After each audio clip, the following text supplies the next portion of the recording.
Sudan is on the edge of a political standoff.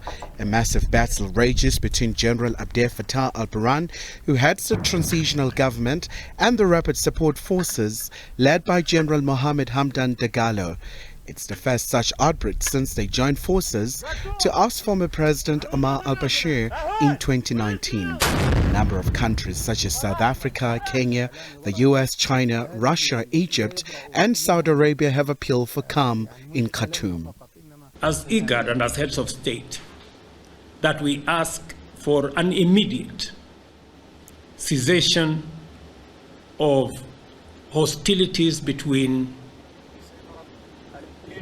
the combatants, to move with speed and conclude on this one matter, on the matter that is causing this whole problem. We provide a mechanism as IGAD, together with our partners, on how this single matter of integration of RSF is resolved. Major parties in Khartoum some weeks ago reached a very important framework agreement on how to proceed with a transition to civilian government.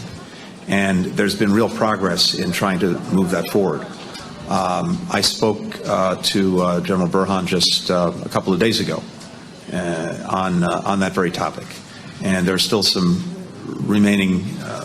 important remaining issues that need to be dealt with, but I think there's a real opportunity to move forward on the agreed framework. And certainly that's what we're strongly supporting. The African Union's Peace and Security Council also convened at the AU's head office in Addis Ababa for an emergency session to discuss political and security developments in Sudan. It has strongly rejected any external interference that could complicate the situation in Sudan. Meanwhile, the UN World Food Programme has temporarily halted operations in Sudan after 3 of its employees were killed in clashes. That is why we demand for an immediate ceasefire and reach agreements that will lead to a permanent end of hostility.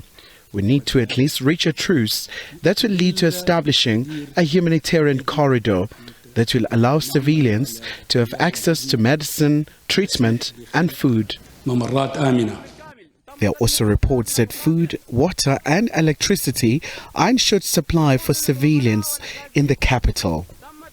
Me and my friend trapped in the road because army has started taking over many roads ahead and they are checking all the vehicles. When we tried to cross to our place, they started raising the gun, then we ran away.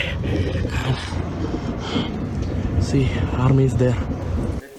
Deep divisions have emerged between the Sudanese armed forces and the rapid support forces, particularly regarding the latter's integration into the army as stipulated in a framework agreement signed between the military and civilian leaders last year. Khalihle Khumalo, SABC News, Johannesburg.